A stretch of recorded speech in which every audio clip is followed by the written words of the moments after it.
자, 오늘은 하나님의 주권과 긍휼 안에 거하라 라는 제목으로 한번 은혜 나눠보겠습니다. 오늘은요, 로마서 9장 14절부터 16절 말씀을 가지고 한번 이 새벽 은혜 나눈 시간 되기를 소망해 봅니다. 자, 다 같이 하나님 말씀을 받겠습니다. 시작. 그런즉 우리가 무슨 말을 하리요? 하나님께 불의가 있느냐? 그럴 수 없느니라. 모세에게 이르시되 내가 긍휼히 여길 자를 긍휼히 여기고 불쌍히 여길 자를 불쌍히 여기리라 하셨으니, 그런즉 원하는 자로 말미암도 아니요 다름질하는 자로 말미암도 아니요 오직 긍휼히 여기시는 하나님으로 말미암이니라. 할렐루야. 여러분 다 아는 스토리를 가지고 한번 시작해 볼까요? 애굽을 나온 이스라엘 백성들은 광야에서 뭘 만들었습니까? 금 송아지를 만들고 섬겼습니다. 문제는 그들이 금 송아지를 향해 우리를 애굽에서 인도한 신이라고 부르며 섬겼다는 것입니다. 즉 이스라엘 백성들은 금 송아지를 우상이라고 말하지 않고 하나님이라고 불렀습니다. 어느 누구도 이 금 송아지를 우상이라고 생각하지 않았습니다. 그들은 자신들이 하나님을 섬기고 있다는 착각을 하였습니다. 그런데 모세는 백성들이 섬기는 것은 하나님이 아니라 우상이라고 분명하게 말하고 책망했습니다. 근데 여러분 우리가 알다시피 역사는 반복된다 라는 말이 있습니다. 자, 이스라엘 백성들의 이 모습은 우리의 거울이라고 했습니다. 광야에서 이스라엘 백성들이 이 빠졌던 이 금송아지의 함정은 지금도 여전히 존재한다는 이야기입니다. 맞습니까? 자, 그러면 질문해 보겠습니다. 그러면 구약 이스라엘 백성들이 빠졌던 함정이 우리에게는 어떻게 나타나고 있을까요? 이스라엘 백성들이 섬겼던 금송아지는 성경의 하나님이 아니었습니다. 즉 그들은 가짜 하나님을 진짜 하나님이라고 오해하고 섬겼습니다. 그렇다면 우리는 지금 우리가 섬기는 이 하나님이 성경이 즉 성경의 하나님이신지 우리는 확인해 보아야 합니다. 잘못하면 이스라엘 백성들처럼 성경의 하나님이 아니라 내가 상상을 통해서 만든 하나님, 현대판 금송아지를 섬길 수 있다라는 것을 우리 알아야 합니다. 내가 아는 하나님과 성경의 하나님이 다르다면 나는 하나님이라고 간주한 즉 금송아지를 섬기고 있다는 것을 알 뿐만 아니라 우리는 그것을 진정한 신앙의 생활이라고 할 수 있다는 것입니다. 여러분 죄송한 얘기 하나 할게요. 현대 설교 속에는 하나님의 주권에 대한 설교가 그리 많지 않습니다. 여러분 유튜브를 들어보면 많은 설교를 들어보면 이제 주권의 하나님이 아니라 내가 원하는 하나님, 내가 원하는 하나님을 설교함으로써 그 교회는 부흥이 되고 이러는 모습을 우리는 발견할 수 있습니다. 주권의 하나님이 없어졌습니다. 여러분 이것은요 저 역시 설교자이기에 제 자신에게 해당되는 말이기도 됩니다. 다 아는 얘기 한번 할까요? 믿음은 들음에서 나오기 때문에 청중에게 있어서 매일 새벽 예배, 매일 주일 예배, 매주 듣는 설교 내용은 너무나도 중요합니다. 특히 설교자가 전하는 하나님의 그 성경이 하나님과 같지 않을 때 그 설교를 듣는 청중에게 미치는 부정적 영향력 여파는 감당할 수 없이 커지게 되는 것입니다. 그 사람이 누구든 그 사람의 입에서 나오는 이 하나님이 성경의 하나님과 같지 않으면 그것은 그저 그 사람이 만들어낸 곧 금송아지일 뿐입니다. 여러분, 오늘날 강단에서 이 하나님의 authority, 주권에 대한 설교가 사라졌다는 것은 하나님의 무엇이 고난이 도전을 받는다는 것을 의미합니다. 하나님의 주권이 사라진 하나님은 더 이상 성경이 말씀하고 있는 하나님이 아닙니다. 그것을 무엇입니까? 그것은 사람들이 만들어낸 하나님이요, 현대판 금송아지인 것입니다. 모세는 하나님께 가나안에 들어갈 수 있게 해달라고 기도합니다. 그러나 모세의 기도를 하나님께서는 NO! 거절했습니다. 신명기 3장 21절에 이렇게 얘기하고 있습니다. 여호와께서 너희 때문에 내게 진노하사 내 말을 듣지 아니하시고 내게 이르시기를 그만해도 조건이 이 일을 다시 내게 말하지 말라. 자, 반면에 죽음 앞에 히스기야가 기도하자 하나님께서 그 히스기야의 기도를 들으시고 15년의 생명을 연장해 주셨습니다. 보겠습니다. 왕하 20장 5절 시작. 너는 돌아가서 내 백성의 주권자 히스기야에게 이르기를 왕의 조상 다윗의 하나님 여호와의 말씀이 내게 내 기도를 들었고 내 눈물을 보았노라. 내가 너를 낫게 하고 내가 3일 만에 여호와의 성전에 올라가게 했고 아멘. 그러면 왜 하나님께서 모세의 기도는 듣지 아니하셨고 이 히스기야 기도는 들으셨습니까? 만일 이 질문에 대한 답을 인간적인 측면에서 찾고 말한다면 그 사람이 섬기는 하나님은 성경이 말하는 하나님이 아닙니다. 그러면 성경의 하나님이 아니라면 무엇입니까? 무엇이라고 생각하십니까?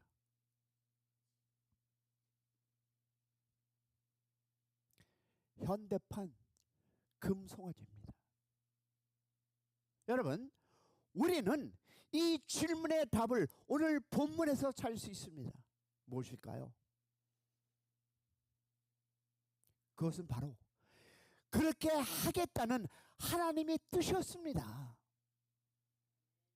하나님께서 그렇게 하셨습니다. 내가 그렇게 하겠다고 선포하는 하나님의 주권입니다. 우리는 무슨 일을 만나면 우리입니다. 무슨 일을 만나면 그 일의 원인을 우리에게서 찾는 일에 너무나 익숙한 문화에 살다 보니 자연스럽게 이 하나님의 주권이 사라진 그 시대적 특징 속에서 살아가고 있습니다. 우리는 왜 그러지? 왜 그럴까? 왜 저래? 어디서 찾습니까?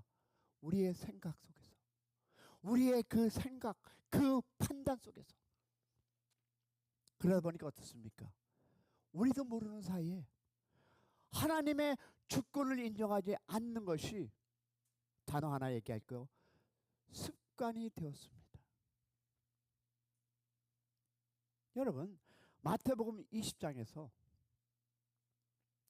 원망하는 먼저 온 일꾼들을 향해서 주인이 하는 말입니다. 우리 한번 볼까요? 13절부터 읽겠습니다. 시작. 주인이 그 중에 한 사람에게 대답하여 이르되 친구요, 내가 내게 잘못한 것이 없느라 내가 나와 한약 대리원에 약속을 하지 아니하느니나 내 것이나 가지고 가라. 나중에 온 이 사람에게 너와 같이 주는 것은 내 뜻이 이르니 내 것을 가지고 내 뜻대로 할 것이 아니냐. 내가 선함으로 내가 악하게 보느냐. 여러분, 성경은요 하나님의 주권을 적극적으로 지지하는 말씀들로 가득 차 있습니다. 이렇게 하나님의 주권을 지지하는 말씀들이 많음에도 불구하고 실제 우리의 현실 속에서 이루어지는 일들은 하나님의 주권을 무시당하고 있는 것이 여러분 사실입니다. 우리 마음속에 하나님의 주권이 회복되지 않는 이상 우리가 입으로 주여 주여 하는 말은 그 의미를 상실한 무엇인 단어입니까? 증언, 부언이 되는 것입니다. 아무리 주여 하고 기도할지라도 하나님의 주권을 인정하지 않으면 주여 주여 증언, 부언이 될 수밖에 없다는 것입니다. 왜 그럴까요? 교만하여 하나님으로부터 징계를 받아 소처럼 풀을 먹던 느부갓네살이 회복돼서 총명이 돌아왔을 때 그는 다음과 같이 고백합니다. 볼까요? 시작. 땅에 모든 사람들은 없는 것 같이 여기시며 하늘의 군대들에게든 땅의 사람에게든 그는 자기 뜻대로 행하시나니 그의 손은 금하든지 혹시 이르기를 내가 무엇을 하냐고 할지라도 아무도 없도다. 누구 뜻대로 합니까?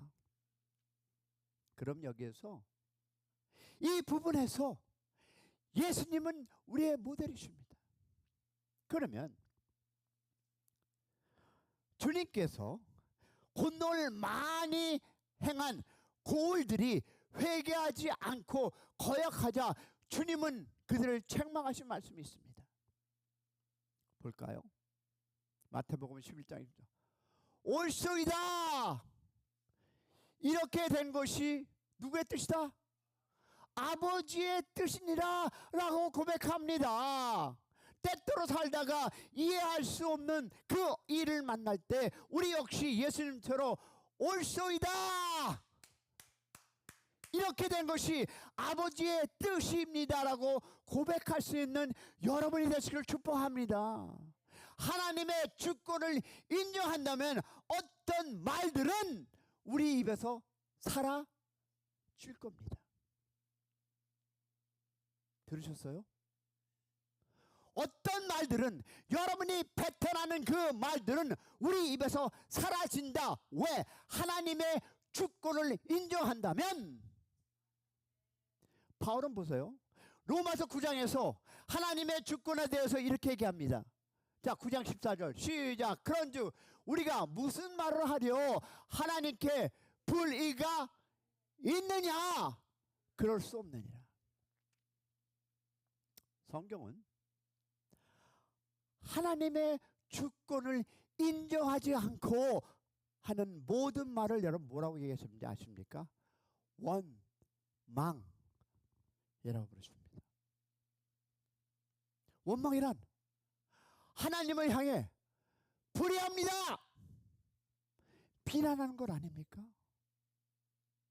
욥은 하나님의 주권을 인정하였기에 하나님을 향해 원망하는 죄를 범하지 않았던 것입니다. 여러분, 성경이 말하는 순종이란 하나님의 주권을 인정하는 행위입니다. 할렐루야. 믿으시면 아멘.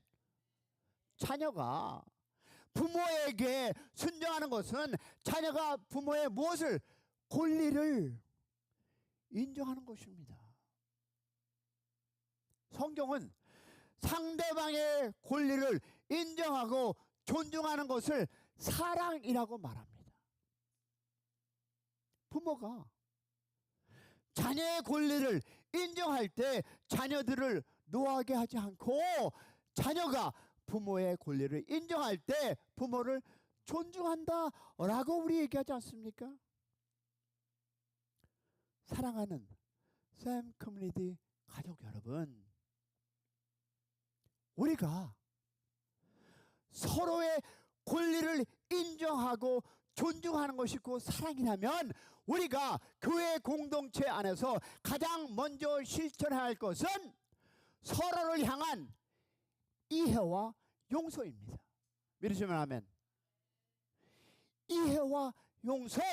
그러면 하나님께서 우리를 먼저 사랑하시고 용서하였듯이, 이 단어 믿으십니까?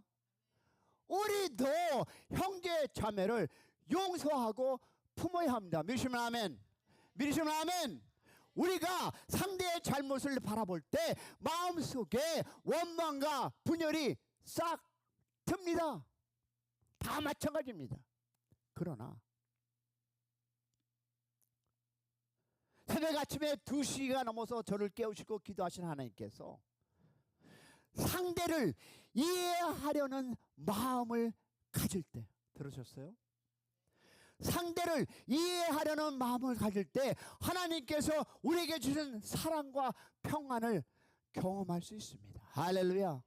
왜냐하면 에베소서 4장 2절과 3절에 여러분 바울을 이렇게 권면합니다. 이 권면이 여러분의 나의 마음에서 내가 샘 목사가 여러분에게 전하는 권면입니다. 다 같이 시작. 모든 겸손과 온유로 하고 오래 참음으로 사랑 가운데 서로 용납하고 평안에 매는 줄로 성령이 하나 되게 하는 것을 힘써 지키라. 우리가 서로를 용서하고 하나 되기를 원한다면 우리의 힘으로 완전한 화해는 이룰 수 없습니다. 결국 우리의 감정과 판단을 하나님의 무엇에? 주권에 맡길 때 참된 치유와 회복이 이루어질 것을 믿습니다. 하나님은 모든 것을 아시고 다스리는 분이시기에 우리의 무엇과 아픔과 억울함조차도 하나님께 맡길 때, 누구에게 맡길 때? 억울함과 아픔과 고난과 그 모든 것을 누구에게 맡긴다? 하나님께 맡길 때 가장 선한 길로 인도하리라 믿습니다. 왜냐면 잠언 3장 5절 6절에 우리에게 이렇게 가르칩니다.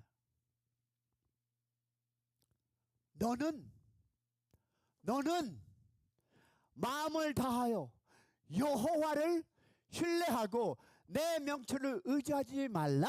너는 범사에 그를 인정하라. 그리하면 내 길을 지도하리라. 아멘. 우리의 생각과 감정을 넘어서 하나님의 주권을 신뢰하면 우리의 관계도 그분 하나님께 맡길 때 하나님께서 우리 공동체를, 우리의 가정을 온전한 하나님의 하나됨을 이룰 것을 믿습니다. 하나님께 맡기시기 바랍니다. 용서하시고 하나님을 신뢰하시고 범사에 하나님이 하시는 주권을 인정할 때 하나님은 여러분의 가정과 이 교회의 평강에 있으리라 믿습니다. 이제 우리가 할 일은 하나님 앞에 우리의 마음을 겸손히 내려놓고 서로에게, 들으세요, 서로에게 먼저 손을 내미는 것입니다.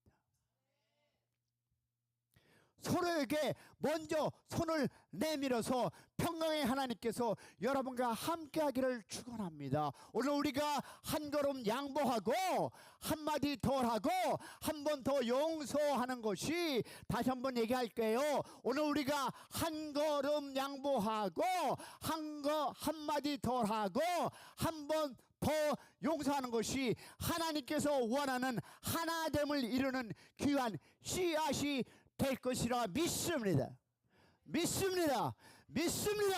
우리의 모든 관계를 하나님의 손에 맡기며 주님의 평강이 여러분의 가정과 우리 교회를 온전히 다스릴 것을 간절히 기도하며 기도하는 여러분의 새벽이 되기를 주님의 이름으로 축복합니다. 사랑하는 여러분, 다시 한번 강조합니다.